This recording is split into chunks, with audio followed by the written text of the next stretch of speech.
सीताराम महिला विकास संस्थेच्या वतीने सीताराम आयकॉन राज्यस्तरीय पुरस्कार सोहळा या ठिकाणी आयोजित केला।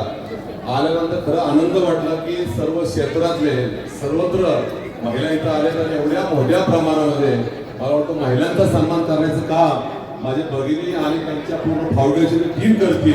खरंच आनंदाची गोष्ट आहे। म्हणजे ह्या समाजामध्ये महिलांना आता पूर्वी म्हटलं जात होतं की महिला घराच्या बाहेर पडताना विचार केला जातो, पण आता 50% आरक्षण राजकारणामध्ये, 50% आरक्षण प्रत्येक क्षेत्रात, आणि आता मला वाटतं की प्रत्येक गोष्टीत महिला असतात। आणि हळूहळू जे पुरुष आणि महिला जो मला वाटतं भेदभाव होता तो आता संपलाय। म्हणजे मी जे करेल ती महिला करेल, म्हणजे 50% आरक्षण जेव्हा येतं आणि मला असं वाटतं की हा पुरस्कार असेल, सगळ्या माता भगिनींनी त्या त्या क्षेत्रात काम केलं असेल, आणि मला वाटतं की सीताराम महिला विकास संस्थाच्या त्या ताई आहेत आणि पूर्ण टीमचं मनापासून अभिनंदन करतो की आपल्याला सातत्याने 11 वर्ष हा आपण पुरस्कार घेत आहे आणि महिलांसाठी चांगल्या ऍक्टिव्हिटी करतात। लोकप्रतिनिधी म्हणून मी पुणे शहराचा स्टँडिंग कमिटी चेअरमन म्हणून सुद्धा मला अभिमान आहे की अशा प्रकारच्या संस्था या शहरभर आणि पूर्ण राज्यभर देशभर अशा कार्यक्रम करतात। महिलांना मला वाटतं प्रमोट करणं, त्याच्या पाठीवर थाप मारणं की चला आता हरकत नाही, आपला देश बदलतोय। मला असं वाटतं की भारत आता हळूहळू जगात तिसरी महासत्ता होते। मग आता असं वाटतं की महाराष्ट्र सुद्धा मागे राहिलं नाही, आणि महाराष्ट्र बघता बघता आपण बघतो इन्फ्रास्ट्रक्चर असेल, डेव्हलपमेंट असेल, प्रत्येकाला महाराष्ट्राची ओढ आहे। आणि मग ज्या पुण्यामध्ये आपण आहोत, मग पुणे हे महाराष्ट्रामध्ये 1 नंबर होण्यासाठी आता सर्वजण प्रयत्न करतो। मला वाटतं इथं असणारा प्रत्येक नागरिक असेल, माझी माता भगिनी असेल, त्याचं योगदान ह्या ठिकाणी आहे। छोट्या छोट्या संस्था असेल किंवा टॉप मधला व्यक्ती असेल, या पुणे शहरासाठी आपण काही ना काही करतो। पुणे हे महाराष्ट्रात 1 नंबर बनेल। पण मला असं वाटतं की मुंबई असेल, नागपूर असेल, आज हे सर्व क्षेत्रातले इथं माता भगिनी इथं आलेले आहेत। आणि खरंच आपण आपल्या ज्या भागात काम करताय, पूर्ण महाराष्ट्राच्या भूमीमध्ये आपण आहात। मला अभिमान वाटतो की महिलांच्या पुढच्या काळात बाबा कुठली गोष्ट, आता राष्ट्रपती सुद्धा महिला आहेत, महानगरपालिकेच्या इलेक्शन मध्ये 50% महिलाच आहेत। मी ज्या सभागृहामध्ये आहे 50% आरक्षणामध्ये जे पुरुष नगरसेवक आहेत त्याच्यापेक्षा 6 महिला नगरसेवक जास्त आहेत। मला अशा प्रकारे मला वाटतं पुढच्या काळात कारकीर्द चालू आहे। पुन्हा एकदा या सीताराम महिला विकास संस्थाच्या मनामध्ये ही कल्पना आली आणि कुठंही न डगमगता, कोणाचाही पाठिंबा न घेता या स्टेजवर बसलेले मान्यवर आहेत आणि माझे गुरु हजरतजी, त्यांनी मला सांगितलं की विमले साहेब तुम्ही या, ज्या ठिकाणी जातो त्यांच्यामुळे मी हजरतजींमुळे मी या ठिकाणी आलोय। आणि एखादी माझी भगिनी, त्यांची संस्था अशा प्रकारच्या कार्यक्रमामध्ये सहभाग होतो। मी सुद्धा लोकप्रतिनिधी म्हणून फाउंडेशनला विनंती करतो की मला एवढ्या पुणे महानगरपालिकेचं नेतृत्व करायला मिळतं।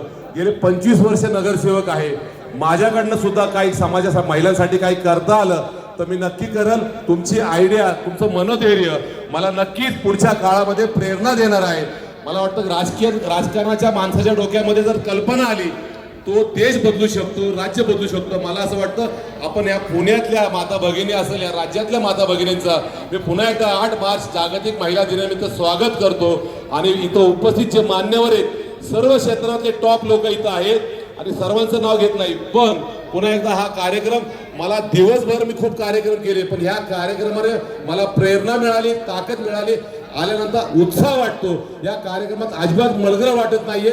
खरंच कार्यक्रमाच्या जे सर्व नियोजक आहेत, ज्यांनी पूर्ण प्लॅनिंगने कार्यक्रम केले, सातत्य 11 वर्ष करतात, मी तुमचं मनापासून अभिनंदन करतो। हजरतींच्या आशीर्वादामुळं, हजरतींच्या प्रेरणेमुळं अशा अनेकांना मला वाटतं की सातारा, पुणे या लोकांना ते प्रेरणा देतात। आणि बाबा तुम्ही संस्था आहे, तुम्ही उभे राहा, तुमच्या पाठीशी आम्ही आहोत, आम्ही सर्वजण ताई तुझ्या पाठीशी आहोत, त्या संस्थेच्या पाठीशी आहोत। पुन्हा एकदा 8 मार्च जागतिक महिला दिनानिमित्त सर्व माझ्या माता भगिनींना लाख लाख शुभेच्छा।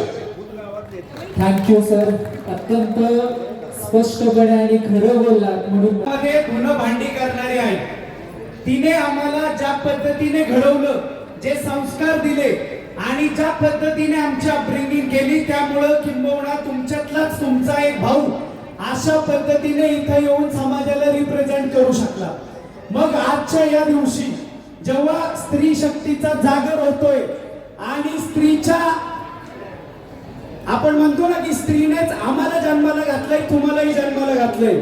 तेव्हा जेव्हा या स्त्रिया आपल्या अपत्यांना जन्माला घालतात, समाजाच्या गावगाड्यामध्ये सोडतात, तेव्हा त्यांचीच ही जबाबदारी आहे की त्यांनी आपल्या अपत्यांवर त्या दर्जाचे संस्कार करावे, त्या लेवलचा आपला समाज घडवावा. महात्मा फुले म्हणतात, जिच्या हाती पाळण्याची दोरी ती जगाते उद्धारी. याचा अर्थ असा आहे की या समाजाच्या जडणघडणीमध्ये आपल्या सर्वांचा रोल अतिशय महत्वाचा आहे आणि त्या स्त्री शक्तीचा जागर आज इथं अशा पद्धतीने करण्यात आलेला आहे. त्याबद्दल पुन्हा एकदा मी आपल्या सर्वांचं धन्यवाद व्यक्त करतो, संस्थेचं देखील धन्यवाद व्यक्त करतो की त्यांनी अशा पद्धतीने हा उहापोह केलेला आहे आणि आपल्या सर्वांच्या कार्यकर्तृत्वाचा गौरव केलेला आहे. बोलण्यासारखं खूप आहे, पुढचे तास 2 तास बोलण्याची माझ्या धमक देखील आहे, परंतु आपण सर्वजण इथं व्याकुळ झालेला आहे. त्यामुळं मी माझ्या शब्दांना विराम देतो आणि थांबतो. धन्यवाद. जय भीम, जय शिवराय. थँक्यू. नमस्कार, मावळ न्यूज एक्सप्रेसमध्ये आपले स्वागत आहे.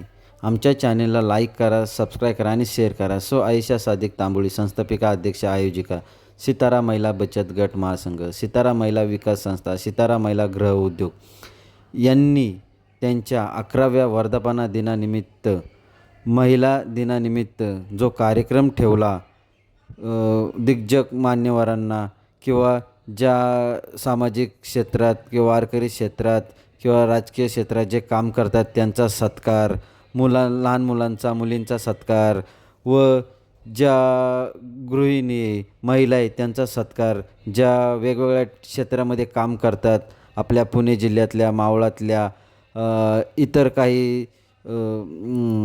काही ठिकाणच्या, त्यांचा जो सत्कार सन्मान ठेवला, हा सत्कार सन्मान खरंच खूप छान पद्धतीत पार पाडला. आणि आयशाताई तांबोळी यांचे पूर्ण पुणे जिल्हा असो किंवा मुंबई ह्या ठिकाणाहून कौतुक होत आहे. खरंच असा कार्यक्रम करावा तर आयशा सादिक तांबोळी यांनीच करावा.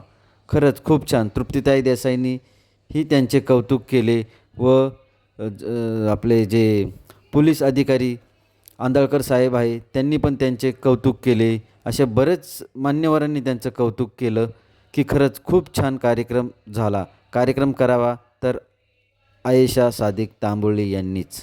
धन्यवाद. Maval news express.